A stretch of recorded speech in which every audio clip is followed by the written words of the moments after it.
Hey, hey, welcome back.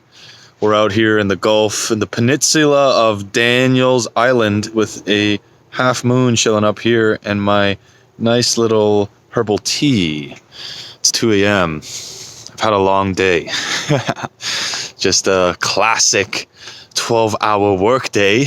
Went above and beyond, and I had a bunch of chores. I cleaned my entire place. It was hard but necessary and feels extremely rewarding being at the top of this little mountain of the day. And I just figured I'm gonna go for a little walk with my favorite little bruv and let's have a little discussion about what's on my mind.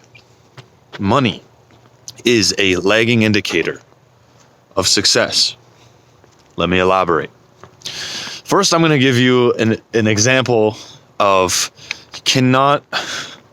you need to always try to understand how someone got their wealth instead of just automatically worshiping them for their wealth, because there's a fine difference. For instance, let's just make up in this imaginary world there's this guy named Harris, okay?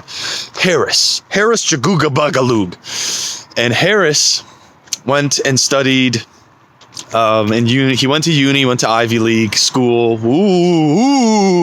and he studied, some sociology shit, some psychology shit. He studied the history of Norwegian Polonian gender mastery, and he's one of them Zer types. He/she/fire hydrant/post office. I don't know what you want to identify as. It's totally cool. Identify with whatever you want to identify with. So, yeah, your boy Harris, here we are. You and him are in a room together, and you want to work on a business together, right? He's got $2 million in the bank that he inherited from his parents because they're freaking loaded and they're stupid, and they're just giving their kid boatloads of money for no reason. And so here you are working with this guy, and you realize, wow, he's not competent, he's not punctual, he's lazy, he doesn't know how to work with people because he's never worked with people. He's just sat in his room and just had everything served to him. And it is an absolute pain being around this guy, and all you want to do is just jump off a cliff. So that's one aspect. You don't want to just worship people for their money, their bank account, or for their car. Think about how they got it. And if you go even deeper there, and this is where we get into philosophy, when we get into why did they accumulate that? What was their, mission? What was their purpose? And so that becomes something that's a lot more respectable. The how and the why is respectable. The what in and of itself has some degree of respect, but once again, it's a hierarchy. The how and the why come first. Once you figure out the how and the why, the what kind of becomes irrelevant, right? The what becomes, oh, you just inherited it. Oh, you're just like, you've had everything handled to you on a silver platter, and you have no purpose, and you're just a hedonist. Then that wealth actually kind of just becomes like this negative characteristic of this person. So that's just success metrics aside. Now on to this main topic. Money is a lagging indicator of success. Oftentimes, the mind becomes rich before the pockets become rich, right? Let me repeat that. Money is a lagging indicator of success, okay? Say that out loud with me. Maybe you're walking. Say it with me, okay? I know you're going to say it out loud with me, okay? Not just in your head. Money is a lagging indicator of success. The mind gets rich before the pockets do. Okay?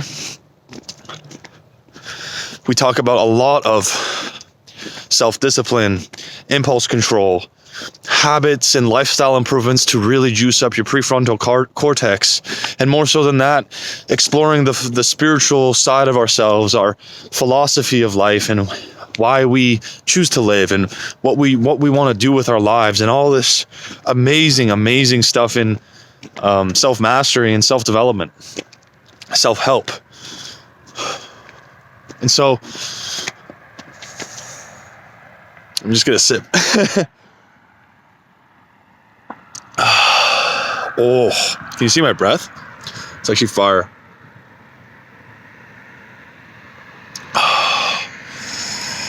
Oh, geez.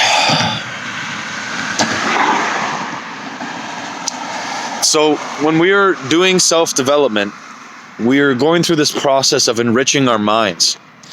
oftentimes, maybe you're going through a breakup, maybe you're going through an addiction, you're recovering from a vice. It's not this most spectacular thing going on. It's not this incredible, flashy, pulling up in a souped up car, bottles service type thing. You know what I mean? It's really just you and this holistic and healthy approach to improving your life. But the thing is, you are essentially doing the best thing you could be doing to get to those classical successes, money, assets, women, whatever you want to call it, okay? Whatever status. By enriching your mind, by enriching yourself, what you're essentially doing is you're building the characteristics and attributes of success. You're building the causational reasons and factors of what success is then born on, created from, and it is affected. Like, maybe I'm trying to just word jungle this a little too much. Just bear with me here. But by mastering yourself, you are getting closer to there. Now, it's not just like, oh, do NoFap and then money is in your bank account. And this is where a lot of people get it wrong. Yes, it's going to help you substantially. Your focus, your energy levels, just boot it up. Even myself, I'm feeling charged up here on this new streak. You know what I'm saying? I feel phenomenal. And that's going to bleed into many parts of your life. Of your life. I've mentioned this too many times to count. So what this does is, through going through that hardship and recovering, you build character. And it's that character that is valuable. And it's that character that is worth dollars and that creates those dollars. When you are able to, go 30 days after being deeply addicted, go 30 days without watching porn and just putting down the phone and getting a grip over your health and having a nice physical routine that works for you, and waking up on time and taking good care of your surroundings and making your surroundings nice and healthy and beautiful and maintaining proper organization. It doesn't really matter if you're driving the most expensive whip. Those are things of extreme value. And the sad thing is, not a lot of people are able to do that consistently. Not a lot of people are. That's becoming more dwindled and dwindled. There's a lot of people who are kind of just in a funk, and they know that they need to make improvements. They know that those things, if they got those things handled, their sleep routines, they're just those fundamental things for your health. How much of a big advantage it will give you, leverage, I like to call it, in your life. But unfortunately, a lot of people are just in different places, and they're not at that. They maybe weren't lucky enough to go through what I went through, or go through what you went through. Maybe life was too easy for them, or maybe life was so fucking hard that they just ain't had no goddamn time to sit and reflect, like how you and I, walking around at 2 a.m. and we're pretty lucky to be doing this. God knows, we shouldn't pass judgment on them. But what we should realize is we need to get the thorn out of our eyes, pull it out of your own eye, and realize that that's where the fruit is. That's where the money lies. It's actually you in the mirror, right? By having a proper sleep schedule, waking up on time, being punctual, being early to all of your meetings, making sure that you're eating whole foods, staying hydrated, not drinking fucking tap water, not wearing a mask 24/7, taking things into your own hands, educating yourself, going the extra mile, always over-delivering and understating and over-delivering. These principles will create wealth. And what you then realize is you want to be surrounded by people who are on the same path, who have built it for themselves, and life was not handed on a silver platter. Because how can I relate? You know what I mean? Like, how can I relate to someone who's just had everything handed to them and they're just this arrogant POS? You just can't. And you don't respect them. And you want to be around people that you can respect and who are, your peers, and people who are leagues above you with a lot more wisdom and a lot more experience. That's where you will grow exponentially. exponentially. Just imagine being with someone, working with someone who, overcame their own little hardships or just built an empire from the ground up. Self-made millionaires, or, just a person who dealt with a coke addiction for years and they finally kicked it and have been sober for a while. There's a lot of good there. And just in terms of friendship, just in terms of human shit, just on a human to human level, just grounded 10 toes down, humble vibes. But also, when you want to like build something amazing, these are the people that you can depend on. Not some fucking scrub cake that literally is just sleeping all over the place, is all fucked up, doing all sorts of drugs, not punctual, doesn't know how to treat people, just irresponsible. You don't want to be around that. It's going to make you angry.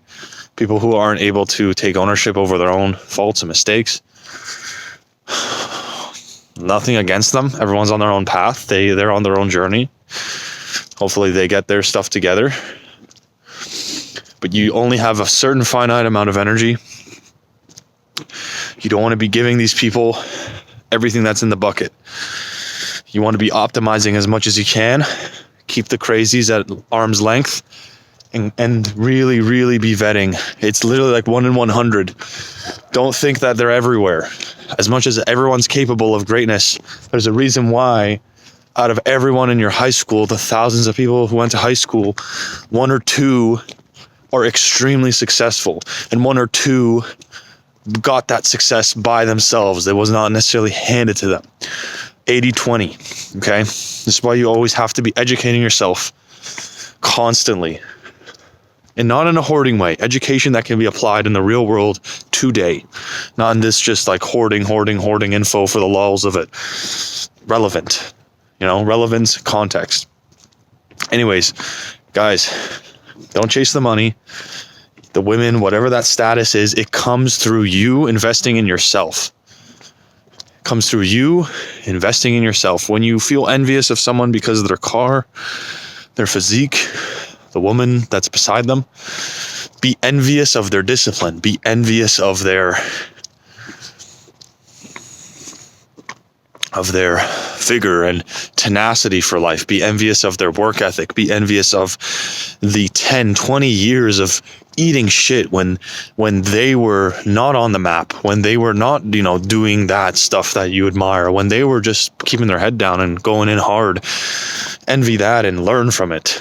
Evolve and turn the envy into inspiration. Anyways, that's enough blabbering.